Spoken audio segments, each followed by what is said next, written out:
LOC जबरदस्त। और अमीन हफीज आगे हैं एलओसी पर।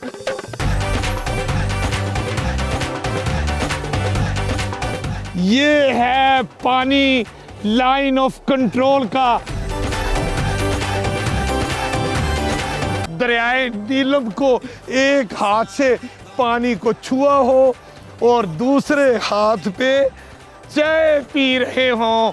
मेरा जी चाह रहा है कि मैं उधर इंडिया के सहाफ़ियों को दावत दूं कि वो आएं और वो लाइन ऑफ कंट्रोल क्रॉस करके इधर आएं, मेरे साथ चाय पिएं।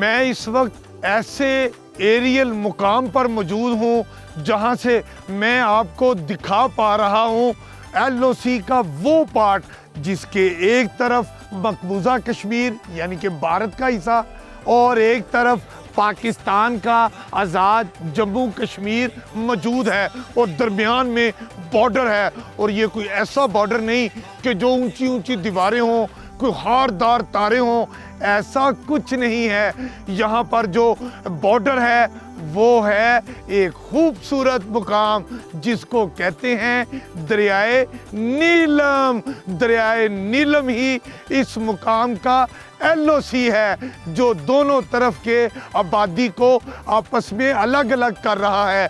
और इस मुकाम को कहते हैं किरण।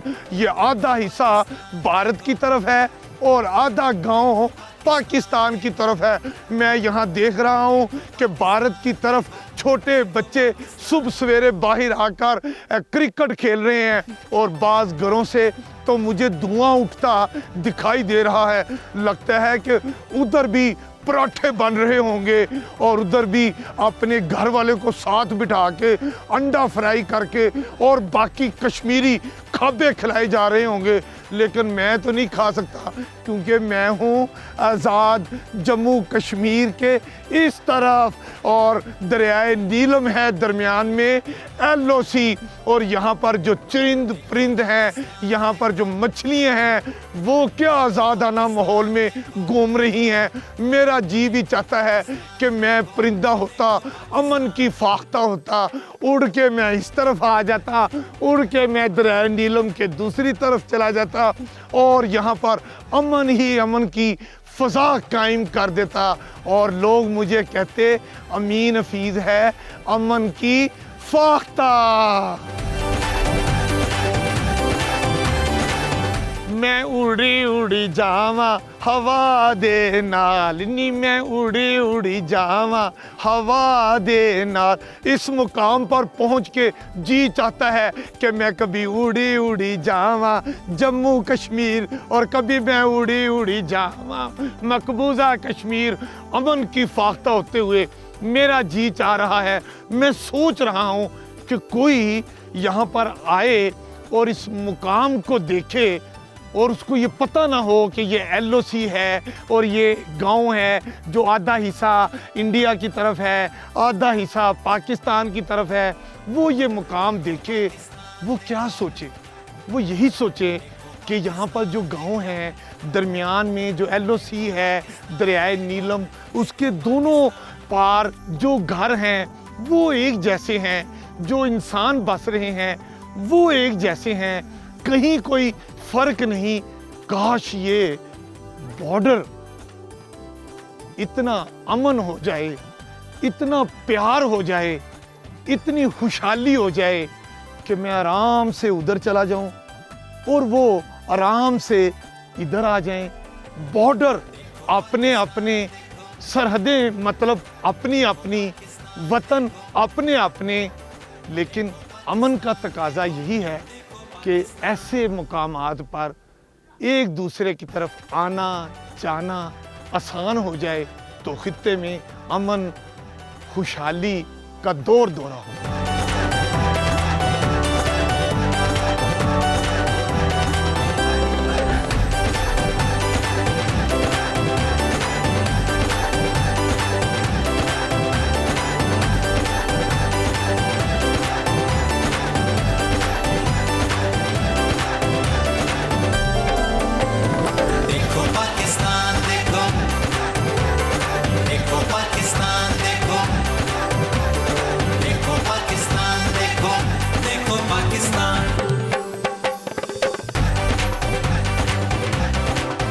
मैंने आपको एलओसी का एरियल व्यू दिखाया। रास्ते में मुझे बताया गया कि अगर हम आपको एलओसी को ऐसे छूने का मौका दे दें, हाय हाय हाय हाय, मैंने कहा मजा आ जाएगा।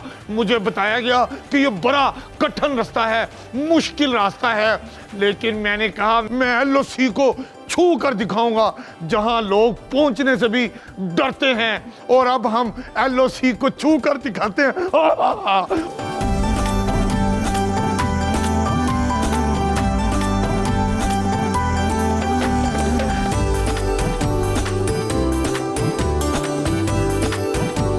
एलओसी अमीन हफीज आ रहे हैं।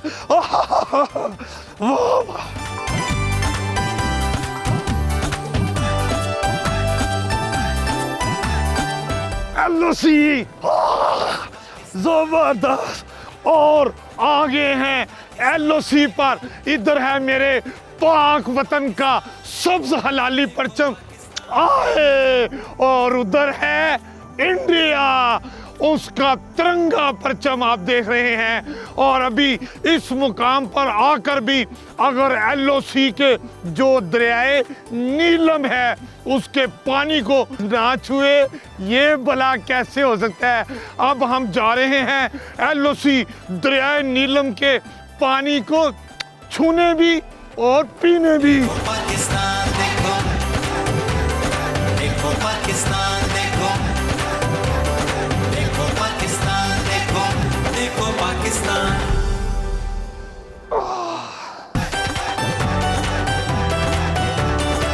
और बिलाखिर पहुंच गए उस जगह पर जिसे लाइन ऑफ कंट्रोल कहते हैं। ये लाइन ऑफ कंट्रोल है दरियाए नीलम। मैंने वादा किया था कि लाइन ऑफ कंट्रोल के पानी को छू कर आपको बताऊंगा कि मैंने लाइन ऑफ कंट्रोल टच कर ली है। अभी आप देखें, अमीन हफीज पानी को छुएंगे। देखो पाकिस्तान देखो, ये है पानी लाइन ऑफ कंट्रोल का, जिसे दरियाए नीलम का पानी कहते हैं। मुझे बताएं कि इस पानी पे कहाँ लिखा है कि आधा पानी इंडिया का है, आधा पानी पाकिस्तान का है। दुनिया भी ये कहती है कि दरियाए नीलम जो एलओसी है, आधा दरिया इंडिया का, आधा दरिया पाकिस्तान का। लेकिन मैं कहता हूँ हम सब अमन सुकून और भाईचारे से रहें। दुनिया हमें देखे कि हम दोनों हमसाया मुल्क लड़ने झगड़ने वाले नहीं, बल्कि प्यार मोहब्बत से रहने वाले हैं। और दोनों मुल्क तरक्की और खुशहाली चाहते हैं, और दोनों मुल्क चाहते हैं कि अपने आवाम की खुशहाली हो, तरक्की हो। और ये तभी होगी जब दोनों लोग बड़ापन दिखाएं।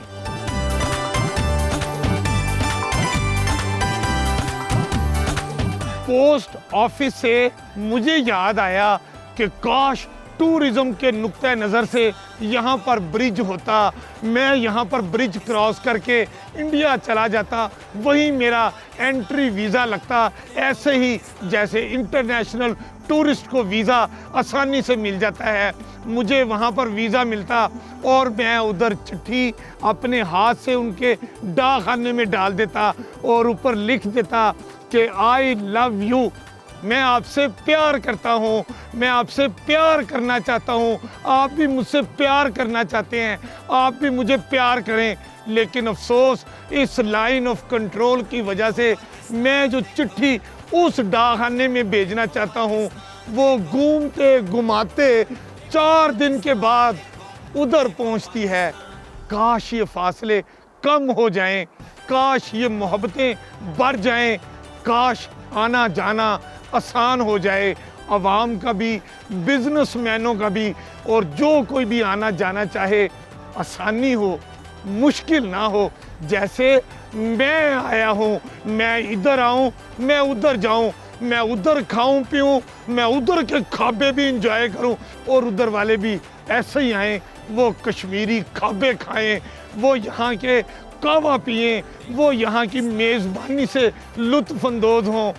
ये सब कुछ मुमकिन है, दुनिया ने इसको अमली तौर पे कर दिखाया है। बॉर्डरों पर जो कशीदगी है वो ख़त्म की है, प्यार मोहब्बत के गीत गाए हैं, और लोगों ने एक दूसरे की तरफ आना जाना आसान किया है। इसी से मुआशी तरक्की होती है, इसी से कौमें आगे बढ़ती हैं।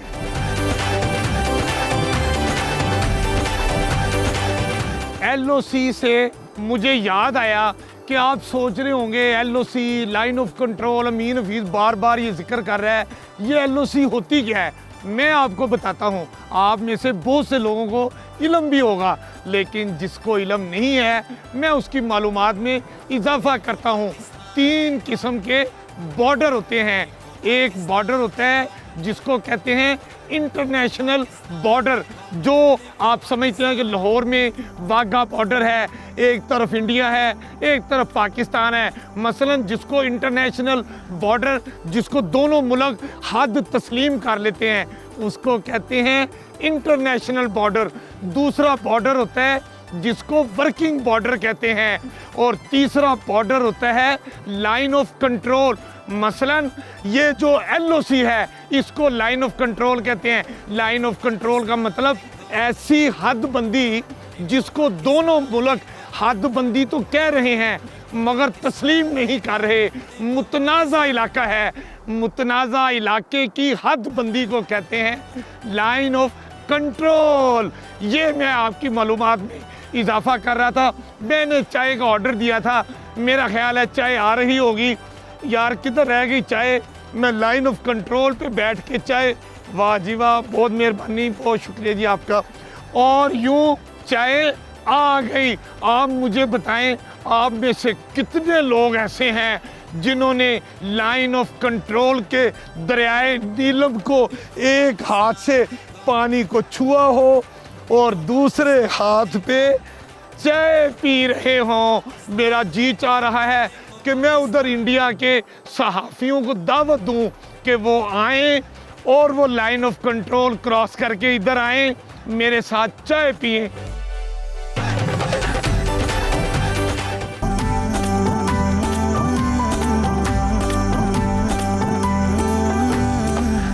लाइन ऑफ कंट्रोल पर वो मुकामात जहां पर दोनों ममालिक के दरमियान कशीदगी का हदशा होता है, वहाँ पर आप देख सकते हैं कि ये इस तरह की दीवार, ये ऊंची दीवार बनाई गई है ताकि अगर दुश्मन की जानिब से फायर हो तो यहाँ पाकिस्तान में मौजूद आबादी को उससे कोई नुकसान ना हो। ये फिर एक लंबी दीवार आप मेरे साथ देख रहे हैं जो LOC दरियाए नीलम के साथ साथ चलती है, लेकिन सिर्फ उन जगहों पर है जहाँ पर सिक्योरिटी खदशात हैं। बाकी जगहों पर ये आपको वॉल, दीवार नज़र नहीं आती।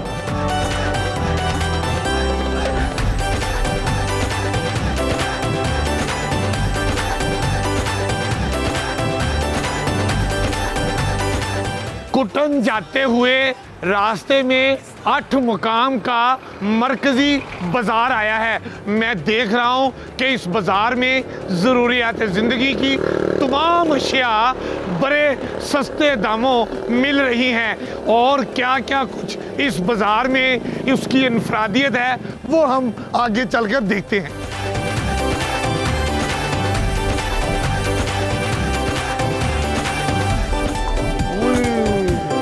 नोटों वाले हार, वाह वाह वाह, क्या बात है। अस्सलाम वालेकुम जी, क्या नाम है आपका? वलायत हुसैन। वलायत हुसैन? जी सर। देसी हुसैन नहीं? नहीं नहीं, वलायत। वलायत हुसैन। वलायत हुसैन क्यों नाम रखे है? बस वालिदैन को पसंद था। वो चाहते होंगे कि आप हमारा बेटा वलैद चला जाए, हाँ जी बिल्कुल। इसलिए वलैद। तो आप वलैद नहीं गए? नहीं मैं गया नहीं हूँ। चले। अच्छा, ये हार आप बेच रहे हैं, ये कैसे होता है? एक हार कितने का है? ये मुख्तलिफ प्राइस होती है इसकी, 1500 से लेके 3000, 4000, 5000। अच्छा, एक मतलब लाख। जितने नोट होते हैं उतने नोट के पैसे। अलावा इसके अंदर माला मटेरियल होता है, मजदूरी भी होती है थोड़ी बहुत, पैसा दे। तो मैं हार पहन सकता हूँ? हाँ जी बिल्कुल। जरा मुझे हार पहनाएं, पता लगे ना कि जरा हम भी दूल्हा बन सकते हैं। हाय हाय हाय हाय, वाह जी वाह। नोटों वाला हार एक रवायत होती थी हमारे यहाँ पंजाब में भी और बाकी सूबों में भी। जब दूल्हा बनता था तो जो सलामियाँ देने वाले अजीज़ो कारब होते थे वो उसको नोटों वाले हार पहनाते थे। पहले पहल जब महंगाई ज़्यादा होती थी, छोटे नोट होते थे, फिर बड़े नोट, उससे बड़े नोट, फिर बड़े बड़े नोटों वाले हार बनते रहे। लेकिन अब बहुत सारे इलाकों में नोटों वाले हार की रवायात ख़त्म हो गई है। अब तो कैश चलता है, न्यूंदरा।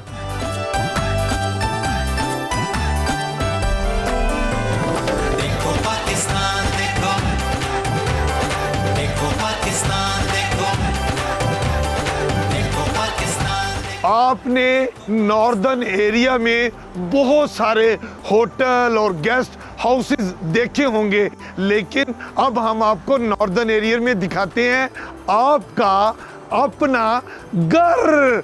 वो अब सोचते होंगे कि नॉर्दर्न एरिया में डिस्कवर पाकिस्तान हमें हमारा घर कैसे दिखाता है। ये है वो घर, और इस घर के ये सारे अहले खाना हैं जो हर आने वाले को ना सिर्फ इतना प्यार देते हैं बल्कि उनको ऐसी मोहब्बत देते हैं, ऐसा माहौल देते हैं कि जो यहाँ आता है यहीं का हो के रह जाता है। क्या सूरत हाल होती है, हम बात करते हैं। अस्सलाम वालेकुम जी, अब तशरीफ रखें। क्या नाम है आपका? असलम सहर पीरज़ादा। आप लोगों को कहते हैं कि ये आपके घर से दूर आपका अपना घर है, ये आप कैसे कहते हैं? असल में हम ये चाहते हैं कि घर से बाहर घर जैसा माहौल मिले। हमने इसे होटल रखा ही नहीं है। हमारा जो किचन है वो फैमिली किचन है। ख़वातीन आती हैं, ख़ुद अपनी मर्ज़ी का बनाती हैं। देखें, आपको सफ़र में अच्छा खाना मिल जाए तो इससे बड़ी बात और क्या होती है। हाँ, वो कहते हैं ना कि सफ़र में आपका अच्छा हम सफ़र हो और फिर जहाँ आप क़याम करें वो जगह बिल्कुल आपका अपना घरेलू माहौल जैसा हो, खाना आपको अच्छा मिले तो मज़ा आ जाता है। अच्छा, मुझे ये बताएं कि जब आपके पास कोई गेस्ट आता है तो आप उसको अपनी फैमिली के अंदर ही ले आते हैं सारे इस तरह? ख़वातीन सारी हमारी फैमिली के अंदर आ जाती हैं, मर्द उधर बैठे होते हैं और ख़वातीन अपनी मर्ज़ी का खाना बनाती हैं जैसा उनको चाहिए हो, तो हमें भी खिलाते हैं, खुद भी खाते हैं। सामान सारा हमारे पास मौजूद होता है, हम सारी चीज़ खोल देते हैं। ये नहीं है थोड़ी थोड़ी डालें, जितना मर्जी डालें, अपनी मर्जी का पकाएं और खाएं। और रेंट क्या लेते हैं आप? रेंट हमारा कितने कमरे हैं आपके पास? हमारे पास 8 कमरे हैं अल्हम्दुलिल्लाह, लेकिन हम रेंट नहीं देते ना हम खाने का बिल देते हैं। वो अपनी मर्जी से जो दे देते हैं वो ठीक है। मतलब जो इतना खुश होके रहता है, फैमिली जैसा माहौल होता है, तो वो खुशी से पेमेंट कर देता है। अभी एक हम नौजवान बेटे से भी बात कराते हैं, ये भी सलीम साहब के बेटे हैं। बेटा, ये बताओ कि आपके घर में जब मेहमान आते हैं जी, जो टूरिस्ट होते हैं जी, तो आपका क्या ख्याल होता है जब वो यहाँ आपके पास आते हैं? आपको कैसा लगता है? हमें तो बहुत अच्छा लगता है। हमारा काम ही है खिदमत हलाक करना। जो पाकिस्तान से हमारे रिश्तेदार या फिर टूरिस्ट वगैरह आते हैं उनको हम बिल्कुल पुरसुकून माहौल में रखते हैं। यहाँ पे किसी चीज़ की उन्हें टेंशन नहीं होती। और उनको अगर देसी अंडा खाना हो तो आपके पास ये मुर्ग है, मुर्गी है, तो मतलब वो अंडे देती हैं मुर्गी? जी जी, तो देसी अंडे भी वो खाते हैं? जी, देसी अंडे का, देसी मुर्गी खानी हो वो भी हम हाजिर करते हैं। और अगर मेहमान कह दे कि मुझे फलानी चीज ला के दें तो आप तो ये नहीं कहते मैंने नहीं जाना? नहीं नहीं, ऐसी बात नहीं है। वो मेहमान होते हैं, मेहमान तो अल्लाह की रहमत होते हैं, हम हर चीज़ उन्हें देते हैं। अब हम आपको इस प्यारे से अपने घर का किचन दिखाते हैं। ये मेरा ख्याल है हमारी बेटी कोई चीज़ बना रही है। वो कितना ज़बरदस्त किस्म का ये रवायती चूल्हा है, लकड़ी की आग है, और ये ऊपर मेरी बेटी क्या तैयार कर रही है? जी, मैं चाय बना रही हूँ। वो ये कौन सी कश्मीरी चाय है, कहवा है या क्या है? नहीं, कश्मीरी चाय बना रही हूँ अपनी चूल्हे पे देसी तरीके से। अच्छा, ये तो मुझे लग रहा है हाली कावा ही कावा है, पत्ती डाली हुई है। नहीं नहीं, ये कावा ही है, लेकिन अभी इसमें हमने दूध शामिल करना है। तो दूध, अच्छा ये देखा आपने क्या रवायती चूल्हा है, और उसकी वो ये चिमनी जो है वो ऊपर जा रही है, इसका धुआं ऊपर छत पे चला जाता है और गर्माइश यहाँ रहती है। ये कांता ने बहुत खूबसूरत चाय बनाई है। अब हम आपको दिखाते हैं कि ये किचन इतना खूबसूरत है कि इसमें देखें ये सारी किचन के जो लवाजमात हैं, ये सारी अलमारियाँ छोटी छोटी ये यहाँ पर हैं, और किचन में ही हम आपको दिखाएंगे बेड भी हैं। मसलन ख़वातीन इधर बैठती हैं और वो मुख्तलिफ जो सब्ज़ी बनानी हो, गोश्त साफ़ सुथरा करना हो, वो यहाँ करती हैं। इधर गप्पे चलती हैं, उधर चूल्हा जो है वो खाना तैयार करता है। क्या माहौल है। इसीलिए मैं कह रहा था ये होटल है ना गेस्ट हाउस, बल्कि ये घर से दूर आपका अपना घर है।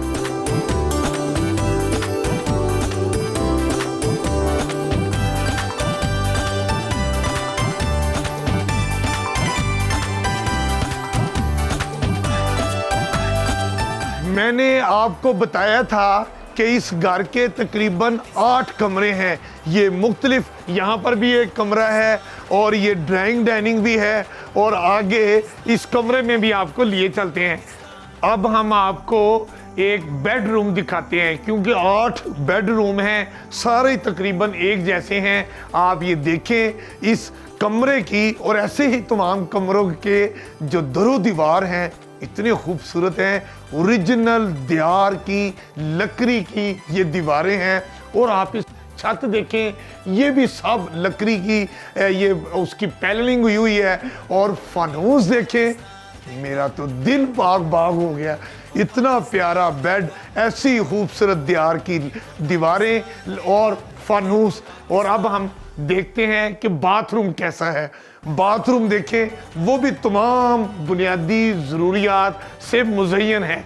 यानी कोई अपने घर से बाहर इस अपने घर में जब ठहरता है तो फिर बार बार वो इसी अपने घर में रहने को तरजीह देता है।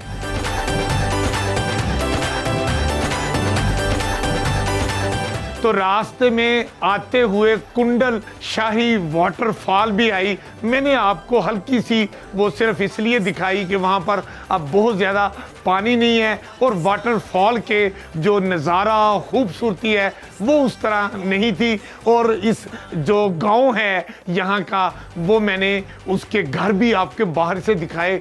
क्या खूबसूरत कलर्स वाले घर थे। यूं लग रहा था कि किसी पेंट कंपनी ने अपने मुख्तलिफ रंगों से उन घर को सजाया हो। अब चलते हैं हम बोन फायर की तरफ।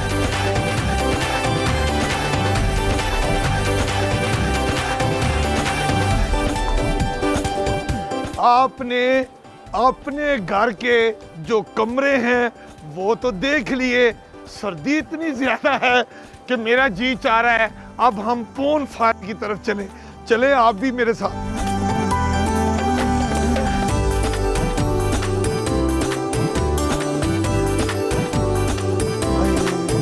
शदीद सर्दी में हाथ गर्म करके चेहरे पे लगाएं, और इतनी शदीद सर्दी जब ये आपका अपना घर दरिया के किनारे हो, ठाठे मारता हुआ दरिया की लहरों की आवाज़ें भी हों, और फिर सर्दी के साथ साथ बोन फायर हो, तो ये किसी नेमत से कम नहीं।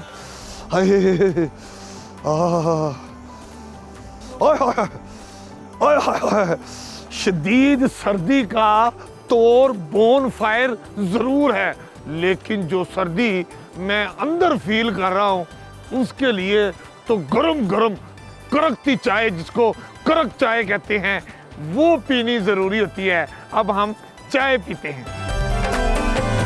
देखो पाकिस्तान देखो, देखो पाकिस्तान देखो। लस्सी होती तो मैं कहता ठंड पै गई है, लेकिन ये चूंकि चाय है, ये मैं कह सकता हूँ कि इस शदीद सर्दी में बोन फायर के पास बैठ के दरिया के किनारे जब आप चाय पीते हैं तो गरमाइश हो जाती है। उम्मीद है आपको हमारा आज का ये प्रोग्राम पसंद आया होगा। आप अब अपने मेज़बान अमीन हफीज़ को इजाज़त दीजिए और आप देखते रहें प्रोग्राम देखो पाकिस्तान, सिर्फ डिस्कवर पाकिस्तान पर। देखो पाकिस्तान देखो, देखो पाकिस्तान देखो, देखो पाकिस्तान।